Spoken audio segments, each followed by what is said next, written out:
Vienne, on pense Danube, Mozart, Schubert, Freud et j'en passe, c'est des meilleurs. Strauss, bien sûr, qui illustrait musicalement votre arrivée, Myriam, bonjour. Bonjour. Sauf que Vienne rend hommage aujourd'hui à des femmes que l'art n'a pas oubliées, mais nous peut-être un peu quand même. Effectivement, alors les femmes sont au cœur du débat, dans la société d'abord avec le mouvement MeToo, mais aussi dans le monde de l'art où un bon nombre d'expositions fleurissent autour du thème de la femme. C'est un petit peu la revanche des femmes artistes aujourd'hui, parce que dans de nombreux musées nationaux et même encore chez nous en France, Très Laurent, peu de femmes. il n'y a que 20% des artistes femmes que l'on compte dans les collections. Alors il fallait quand même rétablir un certain équilibre. D'accord. Parce que c'est un monde, effectivement, qui est quand même pas mal dominé par les hommes.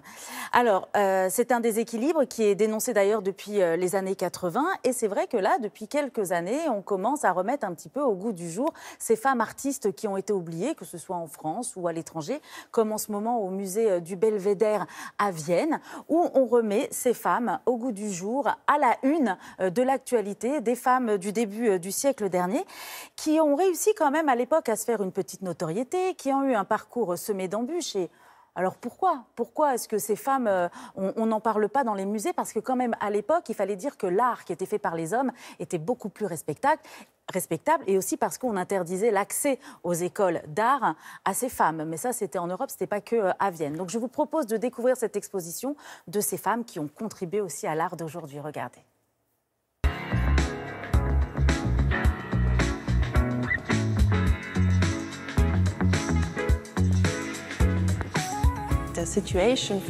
Au début du XXe siècle, la situation pour les femmes artistes à Vienne était assez compliquée.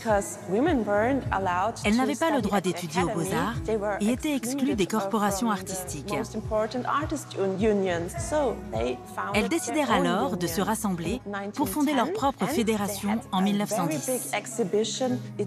Elles organisèrent alors une très grande exposition appelée l'Art des femmes, avec plus de 300 peintures et travaux artistiques.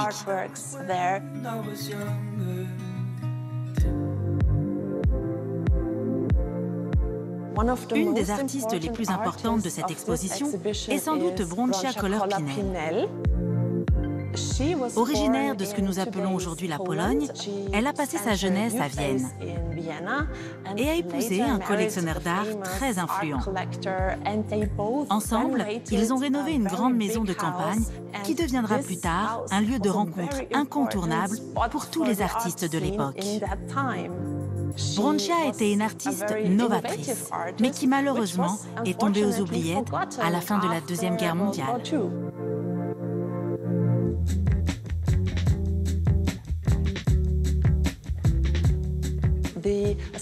La sculptrice Teresa Feodorna Reiss est née à Moscou. Mais lorsqu'elle s'est installée à Vienne, elle a très vite constaté que les opportunités pour les femmes artistes se faisaient rares. Elle s'est fait remarquer lors d'un événement artistique organisé à Vienne en 1896 avec une sculpture assez étonnante, celle d'une sorcière se préparant pour la fête de la nuit des sorcières, mais dans une drôle de posture. La sorcière se coupe en effet des ongles de pied très longs avec un sécateur de jardinier.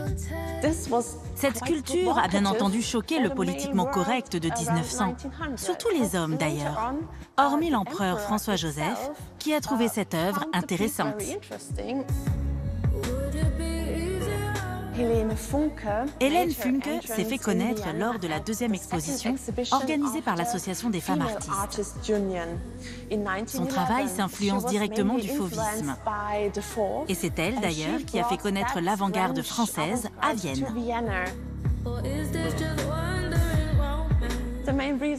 Nous avons souhaité organiser cette exposition, pas dans le but de donner une existence artificielle à ces femmes, mais dans le but de leur faire honneur et de les replacer au cœur d'une actualité, exactement comme elles le méritaient à l'époque.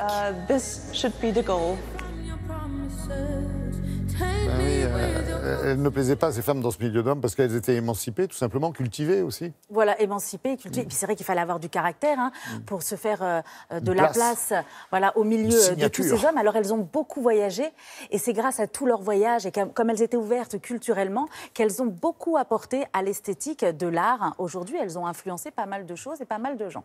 Exposition qu'on ne verra pas en France, mais Non. qui reste au musée du Belvédère jusqu'au 19 mai. Voilà. C'est à Vienne. Merci beaucoup, Myriam. Merci.